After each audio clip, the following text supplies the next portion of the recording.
Hello everyone, welcome to study point. आज की video में हम एक्सरसाइज 17.1 के जो बचे हुए 3 क्वेश्चंस हैं उनको कंप्लीट करेंगे।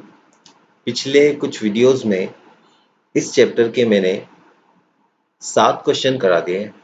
अगर आपने वो वीडियो नहीं देखे हो तो आप प्लेलिस्ट में जाकर वीडियो देख लें। तो चलिए आज का वीडियो शुरू करते हैं और देखते हैं कि क्या है आज की वीडियो में। क्वेश्चन नंबर 8 हमें यहाँ दे रखा है, 5 संख्याओं का औसत 18 है। 5 जो संख्या है उनका औसत हमको दे दिया है कि 18 है। यदि एक संख्या हटा दी जाती है तो औसत जो हो जाता है वो 16 हो जाता है। देखिए जैसे ही हमने एक संख्या हटाई तो बची कितनी संख्या है, 4 बच गई और उन 4 का औसत 16 हो गया। ये चीज आपको थोड़ी सी समझनी होगी यहाँ पर कि एक संख्या हटाने पर बची कितनी संख्या है, 4 और उनका औसत हो जाता है 16। तो हटाई गई जो संख्या है वो हमको ज्ञात करनी है कि जो संख्या हटाई है उसका मान क्या होगा। तो चलिए फिर सॉल्व करते हैं इसको। हम दिया है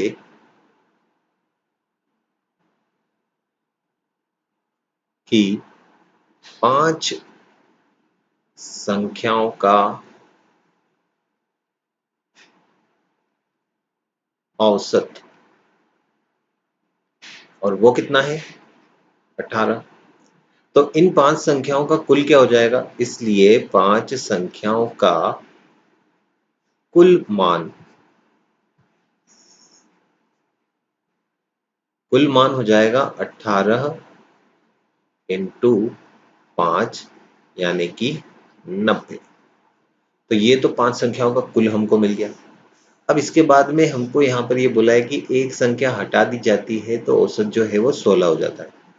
क्योंकि एक संख्या हटाने पर बची संख्याओं का औसत बराबर 16। इसलिए हम कहेंगे कि 4 संख्याओं का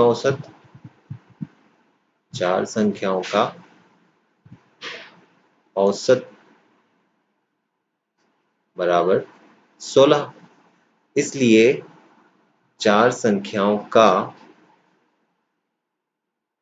कुल मान क्या होगा, तो 16 को 4 से गुणा कर लेते हैं हम।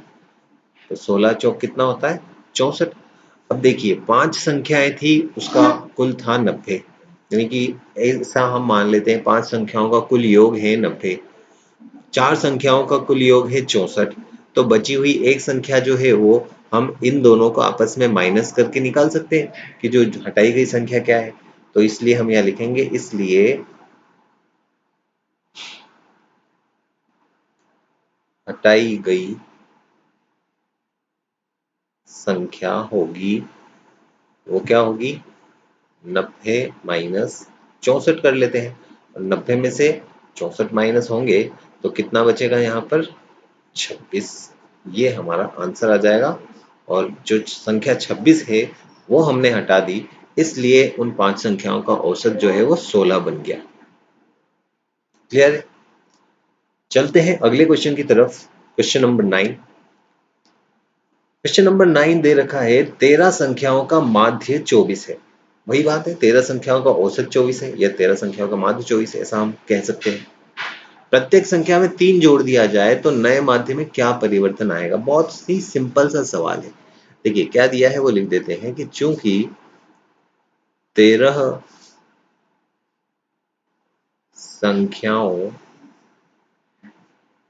का माध्य या हम कहें औसत बराबर है किसके, 24।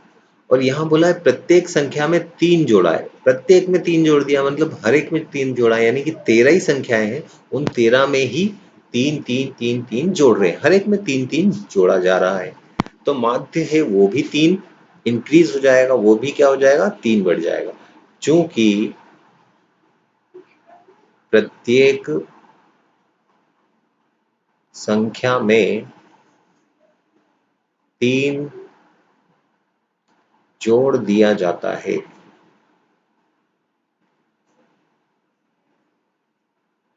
इसलिए माध्य में भी 3 की बढ़ोतरी होगी, क्योंकि हम जोड़ रहे हैं इसलिए बढ़ोतरी होगी। इसलिए नया माध्य बराबर 24 प्लस 3, यानी कि कितना हो जाएगा, ये 27 हो जाएगा और ये हमारा आंसर आ जाएगा। तो माध्य में परिवर्तन क्या हो गया, 24 में 3 जोड़ के माध्य जो है वो आ जाएगा 27। 3 का परिवर्तन हो जाएगा माध्य में, क्योंकि हम हर एक संख्या में ही जोड़ दे रहे हैं और हर संख्या में जोड़ेंगे तो माध्य जो है वो 3 इंक्रीज हो जाएगा। किसी एक पर्टिकुलर संख्या में या दो संख्या में ऐसे नहीं जोड़ा हमने, सारी संख्याओं में जोड़ दिया, इसीलिए पूरा ही माध्य चेंज हो जाएगा और पूरा ही माध्य एक तरीके से बढ़ जाएगा। अब आ जाते हैं क्वेश्चन नंबर 10 में। क्वेश्चन नंबर 10 हमको बोला गया है कि एक विद्यालय के 5 कर्मचारियों का औसत मासिक वेतन 3000 है। 5 कर्मचारी है, उनका औसत मासिक वेतन दे रखा है 3000। एक कर्मचारी के सेवानिवृत्त होने पर शेष कर्मचारियों का औसत मासिक वेतन 3200 हो जाता है। तो ये ज्ञात करना है कि सेवानिवृत्त कर्मचारी का सेवानिवृत्ति के समय वेतन कितना था। देखिए 5 कर्मचारी हैं, उनका औसत दे रखा है, तो 5 कर्मचारियों का कुल निकाल लेंगे।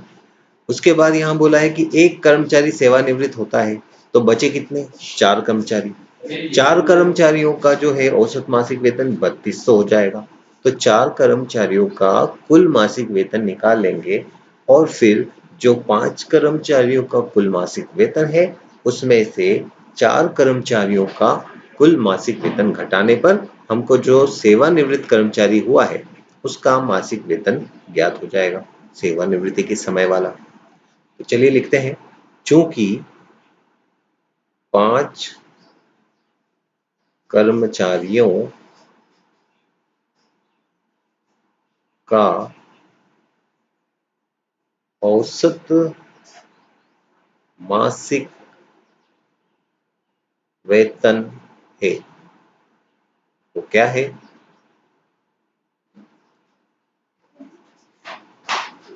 वेतन बराबर 3000 रुपए।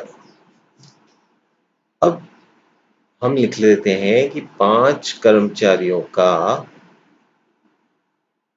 कुल मासिक वेतन, कुल मासिक वेतन कितना हो जाएगा, तो इस 3000 में गुणा कर लेते हैं हम 5 का, तो कुल मिल जाता है हमको 15000 रुपए।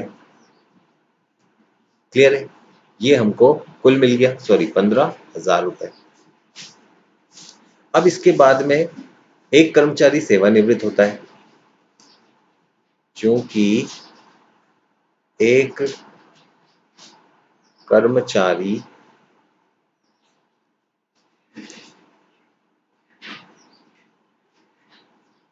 सेवानिवृत्त होता है,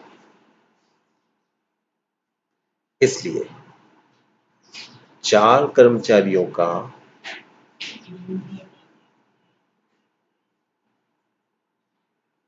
औसत मासिक वेतन, औसत मासिक